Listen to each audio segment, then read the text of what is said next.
O agro respondeu por cerca de um quarto do PIB brasileiro em 2025, em cadeia ampliada, e praticamente metade de tudo que o Brasil exportou foi também do setor, com 48,5%. Diante desses números, é inegável que estamos frente a um setor que tem, né, uma expressividade no setor econômico do país e que está prestes a mudar a forma com que paga o seu tributo. Eu sou a Aline Nack, estamos diante de mais um episódio do Juicella Cast, sejam muito bem-vindos. E hoje o tema justamente é a reforma tributária aplicada ao agronegócio. Para abordar esse tema, temos 3 convidados aqui do escritório, especialistas da área. O Alexandre Eiras, advogado do escritório, um dos membros mais antigos aí da equipe. O Felipe Cornelli, também de longa data, coordenador jurídico e comercial do escritório. E o Gustavo Correia está à frente também do escritório agora na área de comércio exterior e international tax. Bom, o Brasil está passando por uma transformação tributária e o setor agro também vai passar por esse aspecto importante de mudança.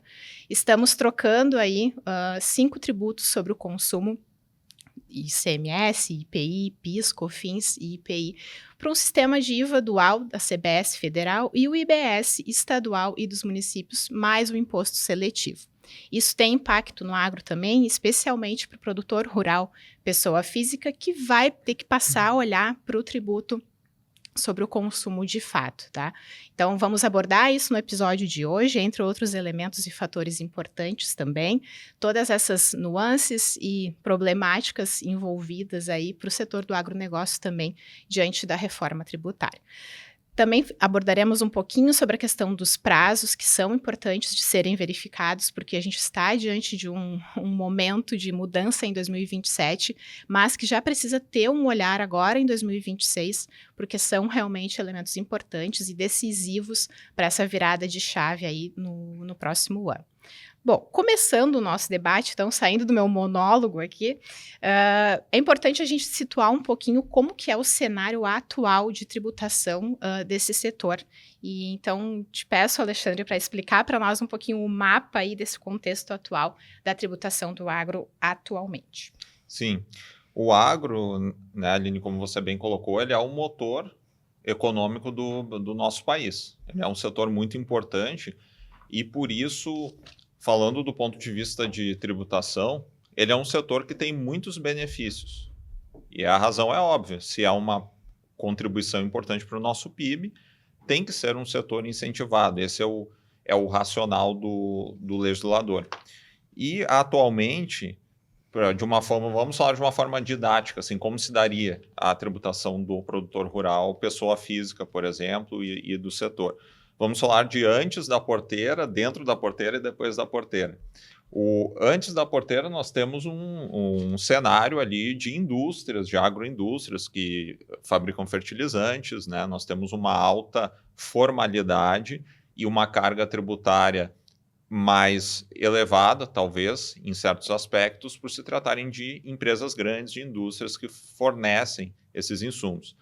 Dentro da porteira, nós temos o produtor rural, que convive ali, produtor rural, pessoa física, produtor rural, pessoa jurídica, e nesse cenário dentro da porteira, que é o nosso produtor, aquele que alimenta, por assim dizer, o nosso país, existem cenários de produtores com uma formalidade maior e aqueles que são informais, né? Aqueles que emitem aquela nota fiscal do município, né, de modelo do município. Em contrapartida, nós temos aqueles produtores com até ERP, com organização de uma empresa mesmo. E depois da porteira, daí nós temos aquelas cooperativas que são importantíssimas para o estado aqui do Rio Grande do Sul e para o Brasil, né, o estado produtor, para estados produtores no centro-oeste. Nós temos a agroindústria, que encerram essa cadeia do agro. E sobre a tributação que nós temos hoje, é importante lembrar que a reforma tributária, que é o tema central desse episódio, ela fala muito dos tributos sobre consumo. Mas hoje nós temos, por exemplo, impostos, tributos sobre a renda. No exemplo do produtor rural pessoa física, ele tem as alíquotas progressivas, né, que vão de acordo com a renda, o tamanho vai aumentando a carga tributária. Só que ele tem a opção, por exemplo, de apurar esse tributo, esse imposto de renda, pelo o regime do livro caixa, que daí é um regime de caixa, em que ele pode deduzir algumas despesas, diminuir a renda dele que vai ser tributada, ou, dependendo da estratégia, ele pode optar para uma base presumida, ou seja, 20% sobre o faturamento da sua fazenda, da sua produção. Nós temos também os tributos que nós chamamos de previdenciários, né? Nós temos ali o Fundo Rural, que é chamado de Fundo Rural, que é a contribuição previdenciária do produtor rural, que tem a opção sobre a receita bruta ou sobre a folha de salários. Isso, de novo, não é impactado pela reforma tributária, né? Nós temos também PIS, COFINS, o produtor rural, pessoa física, hoje ele não é contribuinte, ele não paga. ICMS normalmente não é uma preocupação de despesa, de custo, de carga tributária para o agro, porque os estados incentivam muito, né, com isenções, com diferimento, enfim, é um setor bem beneficiado. Eu até como um exemplo que eu gostaria de dar, assim, para nós pensarmos hoje na situação, né, da carga tributária no agro, nós podemos pensar em operações do dia a dia. Por exemplo, compra de um trator. Produtor rural, pessoa física, compra um trator para sua lavoura. Quando ele compra esse trator, embora nós tenhamos falado aqui que o ICMS não é uma preocupação da venda, normalmente, da produção rural, porque os estados desoneram, o trator ele pode ter ali embutido no seu preço IPI, ICMS, que são suportados como custo pelo produtor rural. Também quando pensamos na venda de uma soja, por exemplo, para uma cooperativa, não vai ter ICMS, PIS e COFINS também não vai ter, se é um produtor rural pessoa física, ou venda de boi vivo para um frigorífico, né? Também vai ser uma venda desonerada e a carga maior acaba ficando para o frigorífico. Então esse é o cenário que nós temos hoje, antes, né, da implementação da reforma tributária para o produtor rural. Eu até posso contribuir, né, Alexandre, que eu acho que esse aspecto também da gente ter um setor que existe essa divisão efetivamente, né, aquilo que é antes da porteira, dentro da porteira e depois da porteira, quando a gente fala realmente da agroindústria, da cooperativa, a gente tem um grau de formalidade muito maior e a gente tem também, nessa etapa, normalmente o impacto dos tributos sobre consumo, né? Esse setor também vai ser fortemente impactado em relação à transferência, a essa transformação do sistema que a gente está passando, com o surgimento do IBS e da CBS, na medida em que, quando ele compra desse produtor rural não contribuinte, ele vai precisar da formalização desse produtor rural não contribuinte para a geração de créditos em virtude da apuração assistida, entre outros aspectos que a gente vai verificar ali na frente, né? Mas, nesse setor, mesmo havendo etapas, havendo determinados segmentos, empresas que tenham esse grau de formalização maior, todo mundo está interconectado, né? Porque existe uma amarração dentro do sistema, que a gente vai falar um pouco mais, o Gustavo vai falar um pouco mais, nós vamos falar um pouquinho mais ali na frente, que exige que essa formalização e essa regularidade, tanto no recolhimento dos tributos, quanto também na formalização da emissão de documentos, vai ser fundamental para que efetivamente a cadeia toda funcione e a gente tenha efetivamente um tributo sobre valor agregado, né?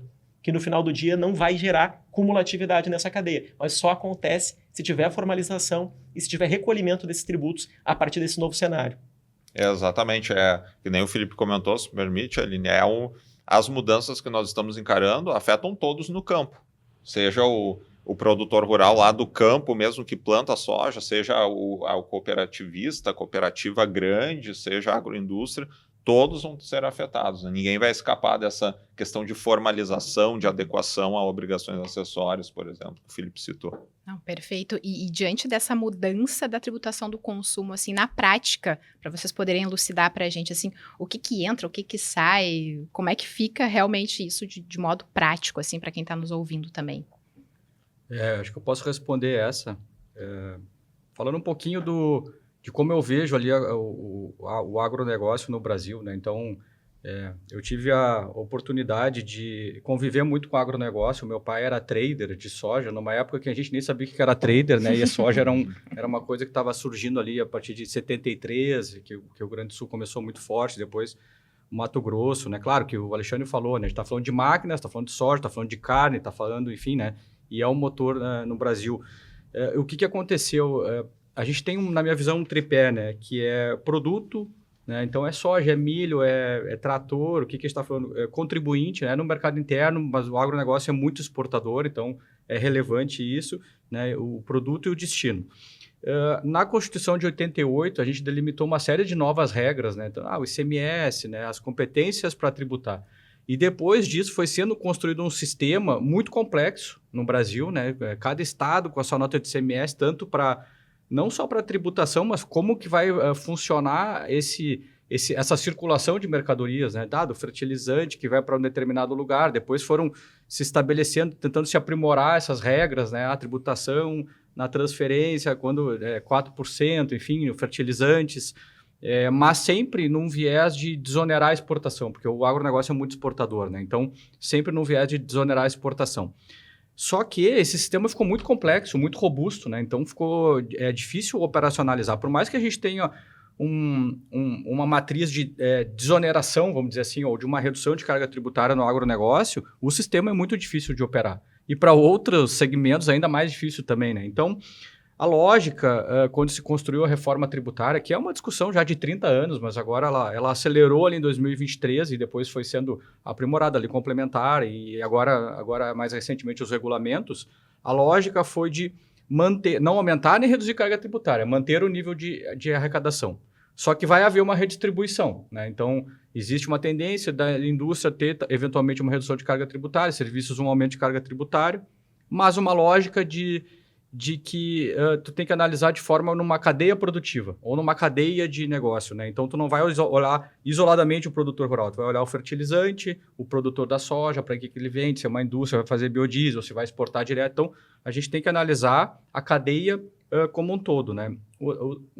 Alguns dos propósitos da reforma tributária foi, então, como eu já falei, manter o nível de arrecadação, simplificar, né? Então, a gente tem o ICMS, hoje é um tributo muito difícil de operacionalizar, menos litígio tributário, né? Então, com a Constituição de 88, a gente teve um aumento significativo assim, de ações judiciais, né? Pelas brechas e pelas dificuldades que foram impostas pelo texto legal, pela Constituição de 88, e um cenário mais claro para as empresas, né? Então, um ambiente de negócio melhor. E se busca muito isso com a reforma tributária. Então, o que acontece, né? Então, a gente tem alguns tributos que foram criados lá atrás, depois na reforma tributária um pouco modificados, depois em 2002, 2003, que migraram para uma outra sistemática não cumulativa, que é a PIS e COFINS. PIS e COFINS se convertem no CBS. Então, a gente tem uma eventual simplificação de 2 para 1. Quando a gente fala de ICMS e ISS, nós teremos o IBS. Então, a gente tem... Esse é o ponto central aqui. Então, a gente tem... e tem mais a questão do IPI, né? O IPI acaba para maior... Na verdade, ele tem a alíquota zerada, mas é como se ele acabasse, mas para alguns itens ele é mantido. Então, a gente tem PIS, COFINS, que se torna o CBS, IPI, de alguma forma, e a gente tem ICMS e ISS, que se torna o IBS. Essa mudança, ela ocorre de forma gradual, né? Então, foi assim que se determinou, que a gente tem um horizonte de 2027 até 2032 para que a reforma seja implementada. Então, ela vai faseada, né? Então, isso é muito importante, né? Porque as adaptações e os ajustes das empresas, dos produtores, eles vão ocorrer aos poucos, tá? Então, por um lado, isso é um desafio, porque eu tenho que ir me adaptando, né? Por outro lado, eu tenho esse tempo para me adaptar.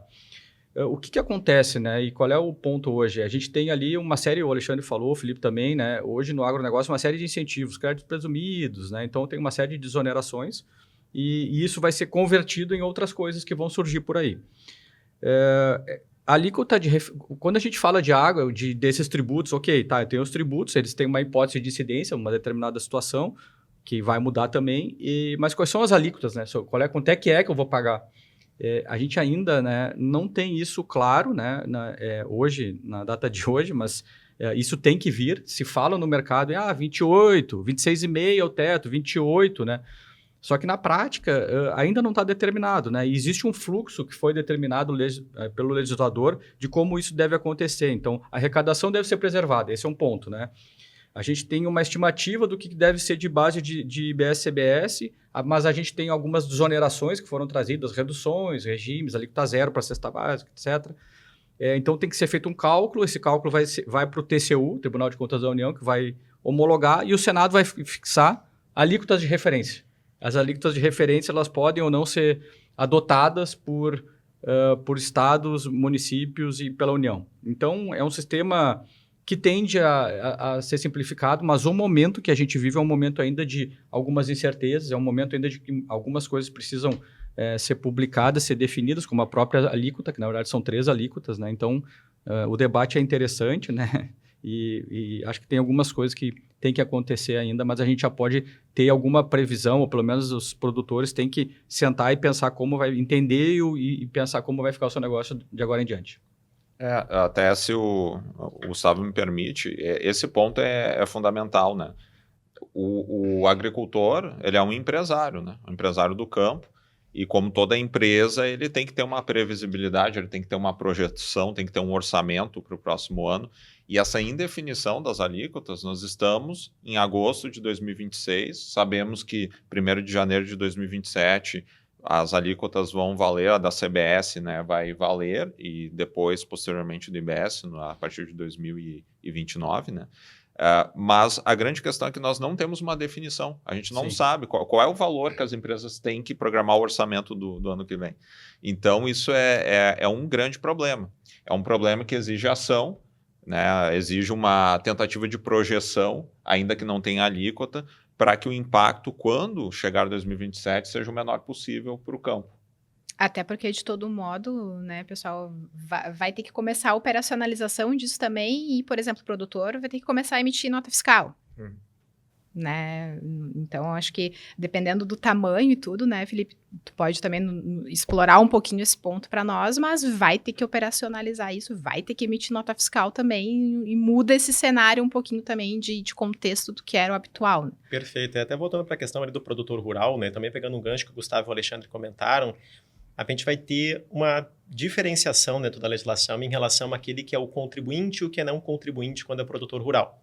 O produtor rural não contribuinte, por uma presunção, vamos dizer assim, é aquele que tem um faturamento abaixo de 3,6 milhões de reais.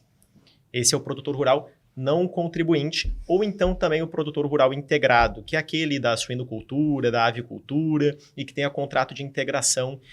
Nesses cenários, ele vai ser o não contribuinte.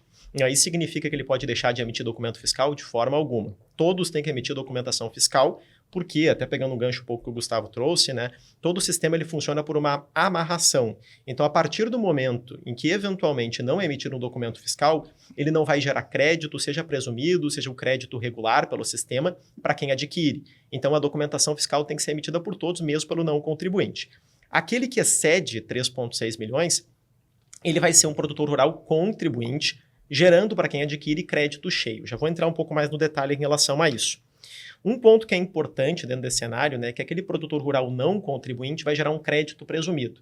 Esse crédito presumido ele vai ser definido sempre em torno de setembro de cada ano, vai ser definido o coeficiente que vai gerar o cálculo para verificar qual que vai ser o crédito presumido.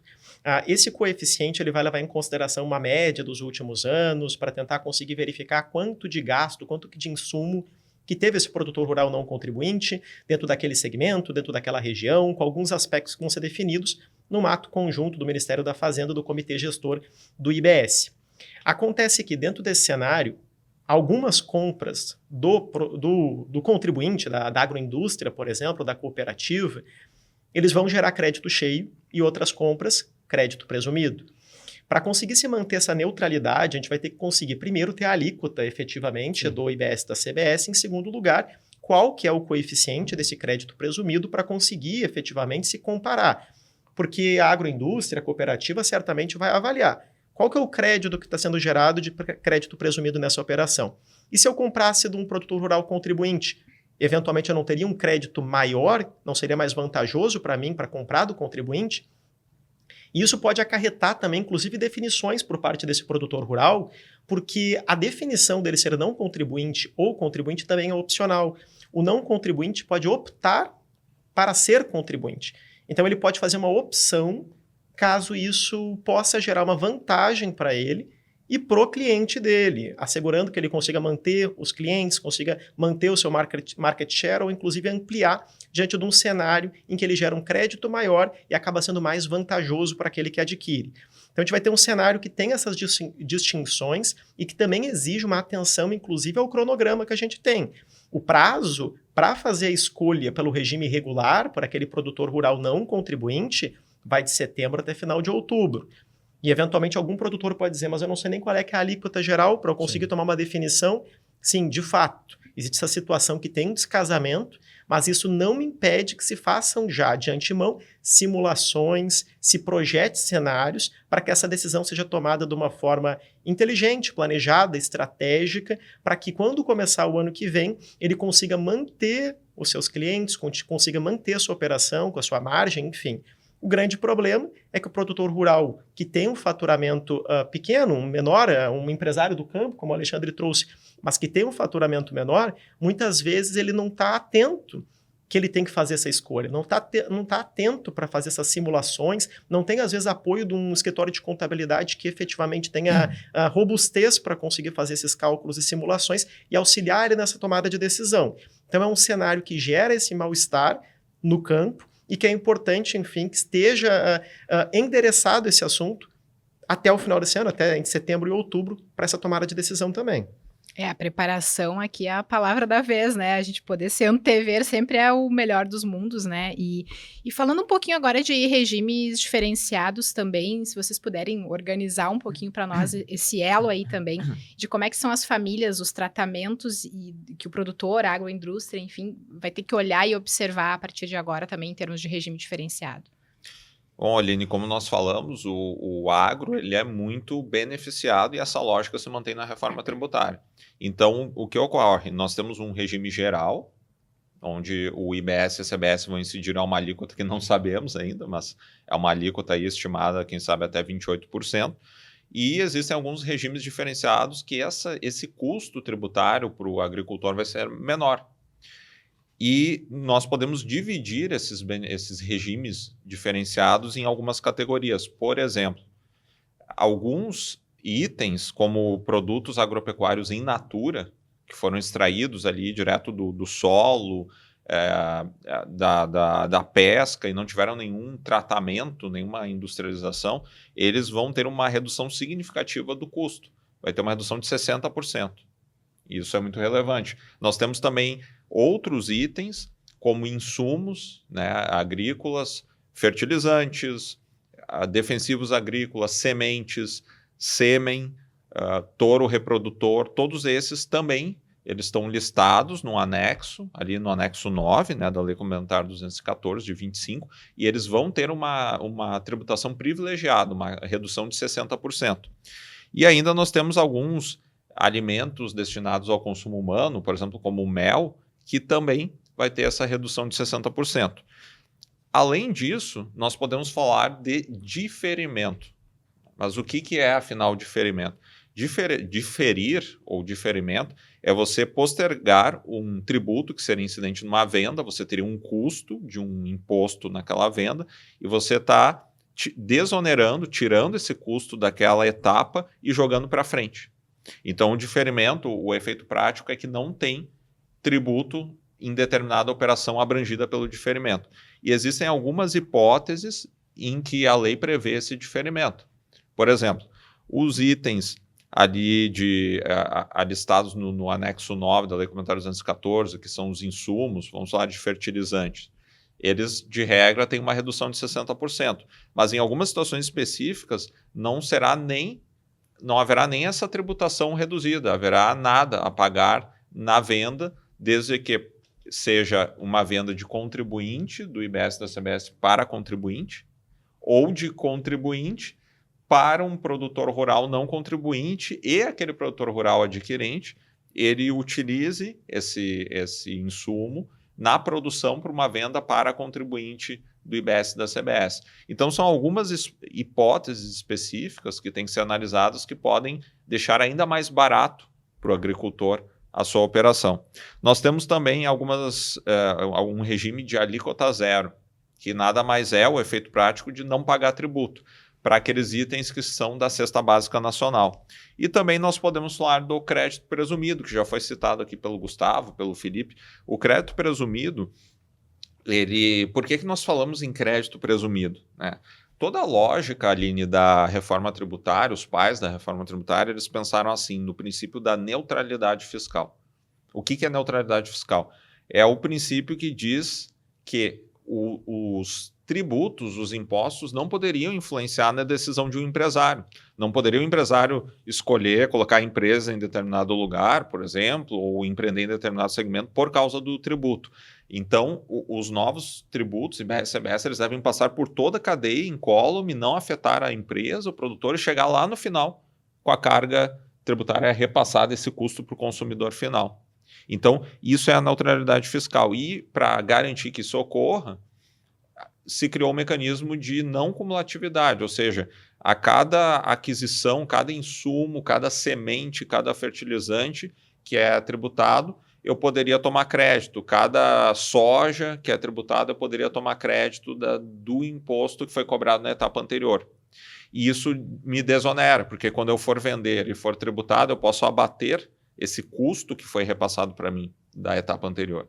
Só que a grande questão é, se nós temos o cenário que o Felipe falou de um produtor rural que ele não é contribuinte, cujo a receita anual está abaixo daquele patamar ali de 3,6 milhões, quando um contribuinte compra desse produtor rural que não paga IBS-CBS, ele não pode tomar crédito, mas na sua venda ele vai ter que pagar IBS-CBS, então isso vai aumentar o custo dele. Para evitar uma distorção e um desfavorecimento desse produtor que não opta pelo regime geral, se criou a ficção do crédito presumido. Como o próprio nome diz, ele é inventado. Se presume, com alguns percentuais, que nem o Felipe falou, que nessa aquisição tenha um crédito que vai poder diminuir a carga tributária do adquirente. Então, esse é mais um benefício que o legislador pensou para o cenário do campo, para o cenário rural. Perfeito, Alexandre. Bom, a partir disso, né, tu já explicitou bem aqui a questão do crédito presumido, então isso tem realmente um impacto direto e com certeza preocupa também uma agroindústria que compra, né, desse pequeno produtor, então a gente tem um impacto sobre isso também. Mas vamos falar um pouquinho mais de diferimento, então, para a gente poder entrar um pouquinho mais, né, pegar esse gancho aí, já que tu deu uma pincelada, o crédito presumido tu já explorou um pouquinho mais. Se a gente puder, então, falar um pouquinho sobre a questão do diferimento e esclarecer isso também para os nossos ouvintes. Não, perfeito. Eu acho que o Alexandre também trouxe já uma apanhada a respeito do diferimento, né? Porque, por vezes, quem vende diferido entende que existe uma exoneração, que efetivamente não vai haver recolhimento daquele tributo. Mas isso não acontece na cadeia econômica como um todo. Na verdade, a gente tem meramente uma delegação, vamos dizer assim, em que um determinado elo da cadeia não recolhe, mas para que o próximo elo da cadeia faça o recolhimento desse tributo. É isso que é diferimento. A natureza jurídica, vamos dizer assim, do diferimento é isso. Ele vai ser recolhido dentro da cadeia econômica. O que acontece com a reforma tributária? Quando a gente tem o diferimento, a gente vai ter pensando num cenário, assim, a venda, por exemplo, de um defensivo, de um fertilizante, para um produtor rural contribuinte, e depois ele vende para uma agroindústria. Nesse cenário, quando o produtor rural contribuinte vende para a agroindústria e empregou esse fertilizante, empregou esse defensivo na sua produção, vai se encerrar a cadeia do diferimento e ele vai ter que fazer o recolhimento daquele tributo que não foi recolhido na etapa anterior. Aí a 60%, com redução de 60%, como o Alexandre bem destacou. Se a gente tem uma situação em que essa venda desse fertilizante, esse defensivo, é feito para um produtor rural não contribuinte, aí ele vende para uma agroindústria ali na frente, aí a gente não teria tributação, né? Esse produtor rural não contribuinte. Qual que foi o instrumento que foi utilizado pelo legislador? Um abatimento no crédito presumido. O intuito o Alexandre colocou bem, né, gerar uma neutralidade entre as duas situações, em que no final do dia, essa compra pelo produtor rural contribuinte ou não contribuinte, ela tende a gerar um efeito equivalente. E isso, então, poderia servir como um instrumento, né, para conseguir fazer funcionar dentro dessa operação o diferimento, que é um pleito que foi feito pelas empresas do segmento de fertilizantes, defensivos, entre outras empresas, que se mantivesse, enfim, essa ferramenta do diferimento dentro da cadeia econômica do agro. Perfeito, Felipe. E bom, né, totalmente o diferimento é condicionado realmente à destinação, né? Não tem jeito, é um impacto direto, né? E até exatamente isso, Aline, se você me permitir, Vejam, então, que o diferimento ele exige uma série de requisitos, né, que tem que ser observados. O Felipe deu um bom exemplo. O contribuinte, uma agroindústria que vende um fertilizante para um produtor rural não contribuinte, né? Nessa hipótese, olha, o fertilizante ele seria tributado com uma redução de 60%, mas se o não contribuinte ele utilizar na produção dele para uma venda posterior para um contribuinte, existe o diferimento nessa operação, né? Então, da agroindústria para o produtor rural não contribuinte existe um diferimento. Mas digamos que nem você bem falou, não se atente para as regras de destinação e aquele produtor rural, aquele agricultor não contribuinte, ele não utilizou aquele fertilizante, nesse exemplo hipotético, na produção para venda para um contribuinte do IBS-TCBS. Nesse caso, não existe diferimento. Tem que ser recolhido o tributo, que, claro, vai ter uma redução de 60% por ser beneficiado. Mas isso é um alerta para o empresário do campo de que cada vez mais nós temos que estar cientes das mudanças legislativas e com uma assessoria que possa dar um suporte nessas situações para que a sua produção, o seu negócio no campo não seja tão impactado. Perfeito. Como é que eu vejo isso, até complementando o que eles colocaram, né? Eu acho que um primeiro passo é fazer o mapeamento, né, do que eu vendo para quem eu vendo, né? Aí eu vou lá ver, é fertilizante defensivo, está no anexo 9 do artigo 38, tem o diferimento, ótimo. O diferimento, como eles explicaram bem, pressupõe então que tu não vai recolher IBS e CBS na saída. Mas eu tenho créditos na entrada, de embalagem, de alguma outra coisa. Existe um mecanismo na lei complementar de tu recuperar esses créditos também e monetizar esses créditos, porque senão a gente poderia ter uma ineficiência no sistema. E o diferimento, como eles colocaram bem, tu vai empurrar para a próxima etapa. Na próxima etapa vou tributar, não vou tributar, encerro o diferimento, mas eu preciso então recolher aquele imposto que ficou lá na entrada. A princípio não, geralmente não. Tu recolhe pela saída, ou então tem até uma previsão de que se tem uma saída alíquota zero e tu tem um diferimento na entrada, tu não precisaria recolher, tomar um crédito, depois tu teria uma saída não tributada, tu ficaria com esse crédito que tu teria recuperado de alguma outra forma. Então tu tem uma outra previsão normativa de que tu não precisaria recolher. Mas isso, existe uma complexidade na legislação de entender todos esses cenários, né? Por isso que eu digo que, na minha visão, começa muito por mapear o que é o meu produto, para quem que eu estou vendendo. Perfeito, Gustavo. E vamos puxar um pouquinho agora para o outro elo da cadeia também, falando um pouquinho de cooperativas agora, que também tem impacto relevante, porque hoje praticamente elas não pagam, né, tributo, pela questão da interpretação mesmo do ato cooperado, né? Então vamos falar um pouquinho de cooperativas agora também para conseguir contextualizar esse cenário para elas. As cooperativas, Aline, são fundamentais. Nós temos muito clientes cooperativas. Nós acreditamos que a união no campo, né, ela gera um resultado. Nós temos grandes exemplos no nosso estado e Brasil afora. E a grande questão é que se teve uma discussão por muitos anos do que é o ato cooperado. Por quê? Porque o ato cooperado ele seria desonerado de tributos. Só que a definição do que é ato cooperado ela é subjetiva, e isso gerou muitas discussões judiciais de cooperativas, né, a respeito desse tema.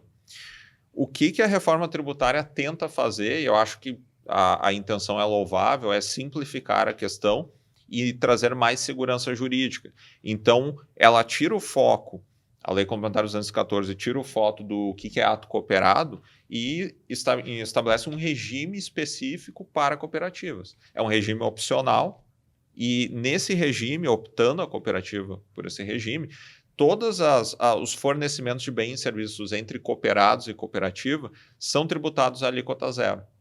E isso é um grande ganho. Então, essa carga que existiria pelo regime geral, ela é desonerada e é concentrada na saída da cooperativa. Então, nas vendas da cooperativa para outros, né, adquirentes, empresas, pessoa física, daí sim é tributado. Mas atos entre cooperados, cooperativa e até mesmo entre cooperativas podem se beneficiar desse regime, desde que seja a estratégia e opção da cooperativa.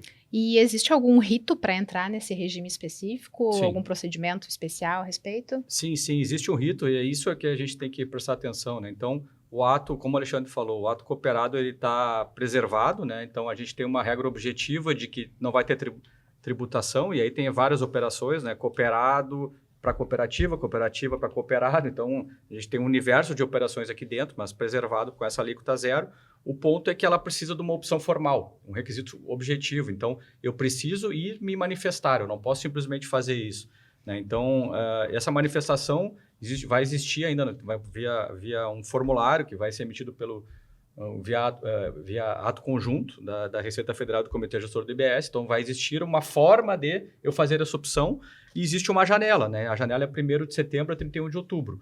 E pelo que a interpretação que a gente pode dar à legislação, essa janela é anual. Todo ano eu teria que fazer uma opção para entrar nesse regime optativo, né? Perdão da redundância, e ter a alíquota zero. Então, isso é uma coisa que tem que se atentar, né? Não é só existir eu sou cooperativa, estou sujeito ao regime diferenciado de alíquota zero. Não, eu tenho que fazer uma opção, eu tenho que me manifestar para dizer que eu quero isso, e todo ano, pelo que está escrito na legislação, eu teria que renovar esse pedido. E aquele produtor contribuinte que vende para a cooperativa com alíquota zero? A gente tem várias situações, né? Como a gente estava falando antes do diferimento, o regime diferenciado específico das cooperativas, ele também tem muitas particularidades e que tem que ter uma atenção muito grande, né? Até o Alexandre e o Gustavo comentaram, né? A importância de ter realmente algum parceiro de confiança nesse momento para conseguir transitar nesse período de reforma. Porque quando a gente tem a venda de um associado contribuinte para a cooperativa, a gente vai ter essa alíquota zero. Mas aí como é que fica esse crédito que ele apropriou? Esse crédito é transferido para a cooperativa. Se a gente tem um associado não contribuinte para a cooperativa, a gente vai ter um cenário também que vai gerar o crédito presumido nessa operação. E também a gente vai ter situações, né, que a cooperativa vai vender para o associado não contribuinte, que ela vai ter que anular o crédito. Mas dentro desse cenário, a gente pode parecer singelo quando a gente fala assim, tem diversos outros aspectos. Vamos pegar a primeira situação ali, do associado contribuinte vendendo com alíquota zero para a cooperativa, transfere esse crédito. Sim, a primeira questão que tem que fazer é um rastreio para verificar se efetivamente esse crédito está vinculado ao produto que foi entregue, né? Então tem um primeiro ponto que tem que ser verificado. Vendo para mais que uma cooperativa, tem que fazer a proporcionalidade. Eventualmente, algum ativo, algum maquinário que tenha depreciação. Esse crédito também é apropriado de forma paulatina.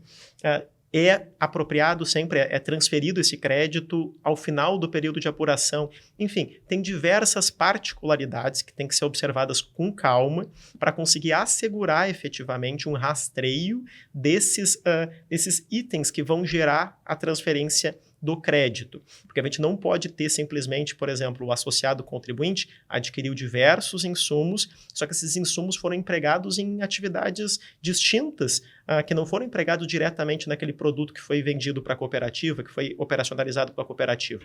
Aqueles insumos, aquele crédito derivado desses insumos, nem insumos, mas às vezes bens ou serviços que geraram crédito, eles não vão poder ser repassados para a cooperativa. Então, a necessidade de conseguir rastrear aquilo que realmente foi empregado no produto que foi realmente transferido, que foi operacionalizado ali, foi vendido, vamos dizer assim, para a cooperativa, para conseguir que esse crédito seja transferido na proporção correta. E tudo isso vai exigir até das cooperativas que façam uma análise muito detalhada para verificar qual que é o regime que vai fazer mais sentido. Porque nessa opção entre o regime diferenciado das cooperativas e o regime regular, vai ter que ser feito muita simulação, muito cálculo para verificar realmente qual é que é a melhor escolha. Se vale a pena fazer esse cenário aqui, com todas as particularidades e necessidades de acompanhamento mais detalhado, ou eventualmente não optar e permanecer então com uma tributação regular que não é da opção, enfim, pelo regime específico das cooperativas. Perfeito, Felipe. E até falando aqui de todas essas relações que permeiam também, né, o setor, é um setor muito movido por contratos também, né? Então, contratos de safra, compra e venda, enfim, barter, etc. E são contratos assinados hoje, mas que vão ter a repercussão e muitas vezes a perfectibilização deles só no regime novo já. Como é que vai ficar essa situação também, né? Esse é um ponto muito interessante, né? Porque o agronegócio ele se rege pelas regras comerciais, vamos dizer assim. Só já fixar arrendamento ou parceria rural, barter, né? Só que quando a gente vai para a área tributária, a coisa fica um pouquinho mais complexa, né? Então eu tenho que pegar um barter, eventualmente é uma transferência, uma venda e depois uma compra. São duas, pode ser entendido como duas operações. Então, Para a parte que é possível e existe um contrato, ou a gente recomenda sempre uma formalização via contrato, eu tenho que analisar algumas coisas, né? Então, de forma geral, na reforma tributária, o que se fala muito é vou negociar preço, mas pelo valor líquido, porque os tributos são recuperáveis, né? Então, a gente mudou a lógica. Outra coisa, né? Quem é o contribuinte? Então, isso é importante, eu entender bem. Na soja fixar, como é que vai funcionar? Outra coisa muito importante, né? Se fala muito em planejamento tributário, arrendamento ou parceria rural, mas a lógica, várias vezes, é de se analisar com viés de imposto de renda, que é outro tributo que não está na reforma tributária do consumo.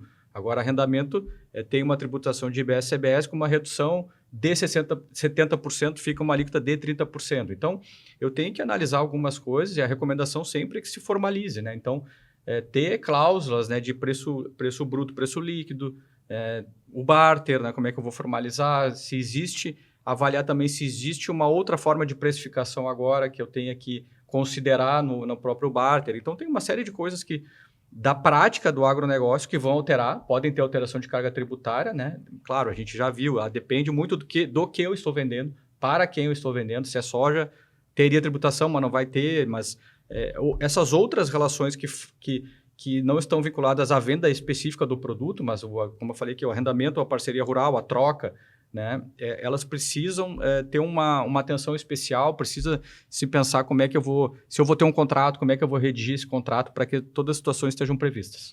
Perfeito, Gustavo. Bom, e aqui já nos encaminhando para o final, então, pessoal, o que vocês poderiam deixar de mensagem prática para quem está nos ouvindo, especialmente com relação a esse atendimento e cuidado com o ano de 2026 ainda, se vocês puderem também deixar uma mensagem prática aí para quem está nos ouvindo. Aline, é fundamental que a agroindústria, a cooperativa, o agricultor, ele entenda o que a reforma está impactando no negócio dele. Porque nós somos de diversos regimes diferenciados, muitas regras, muitas situações. Então, a meu ver, é fundamental que se entenda qual é a ferramenta que se aplica, qual é a situação de tributação que se aplica, a fim de que não corra o risco de estar ou devendo tributo ou deixando de reduzir o seu custo, né? Por exemplo, cooperativas, nós sabemos que muitas fazem pedidos de ressarcimento, de créditos. Como vai funcionar essa sistemática no IBS-CBS? Então, entender do seu negócio com os impactos, como eles são impactados pela reforma tributária, é fundamental. Complementando o que o Alexandre disse, o que eu vejo, assim, a gente já comentou um pouquinho, onde eu estou inserido na cadeia produtiva, né? De quem eu compro, para quem eu vendo, o que eu compro e para quem eu vendo. Isso vai determinar muita coisa. E estar atento aos prazos, né? Então, eu já falei ali do prazo, da opção da cooperativa. Existem outros prazos na reforma tributária, que existe um cronograma, né, do Receita Federal e Comitê Gestor, que tem que ser acompanhado. Então, não é simplesmente eu fazer a projeção, isso é essencial, sem dúvida, mas fazer o acompanhamento desses prazos, né, para o próprio prazo da cooperativa, para que eu não tenha nenhuma perda ou prejuízo por ter pedido um prazo, por não ter feito uma opção. Perfeito. Eu acredito que o Alexandre e o Gustavo falaram tudo, né? Eu acho que os dois aspectos fundamentais nesse momento é simular e acompanhar cronograma, né? Conseguir verificar realmente se a conta fecha a partir da nova realidade que a gente vai ter e pensar nas medidas que têm que ser tomadas. Vou formalizar minha operação, não vou formalizar, vou eventualmente fazer uma opção, eu sou um produtor rural, vou optar pelo regime regular, vou permanecer sendo na presunção legal de que eu sou um produtor rural não contribuinte, como é que eu vou me organizar com o meu escritório de contabilidade, com as ferramentas que eu tenho para emissão de documento fiscal dentro desse período, é fazer cálculo, fazer projeção, verificar se o valor da safra ainda fecha a partir do momento que a gente tem uma realidade diferente e conseguir pensar em como é que vai trabalhar dentro desse novo cenário. Então, eu acho que o Alexandre e o Gustavo falaram tudo, é acompanhar cronograma, projetar, simular, trabalhar em conjunto com o seu escritório de contabilidade, com o seu escritório de consultoria, parceiro, para conseguir assegurar que os prazos vão ser cumpridos e que depois da reforma tributária, nem depois, mas durante a transição e depois da reforma, se tudo ainda para de pé, se tudo ainda mantém margem, se faz sentido dentro desse novo cenário para conseguir fazer os ajustes necessários com o avião voando. Perfeito, pessoal. Muito obrigada por todas as considerações de vocês, por traduzirem aí um pouco de toda essa complexidade normativa e trazer essa proximidade realmente para quem está nos ouvindo. A gente espera e deseja que tenha sido um episódio muito proveitoso, que a gente tenha conseguido aproximar vocês desse tema e desse cenário de mudanças. Nos sigam nas redes sociais, acompanhem o nosso canal no YouTube também. Fiquem ligados que a gente sempre tem episódios quentes aí, assuntos do momento para poder trazer para vocês. Muito obrigada e até a próxima.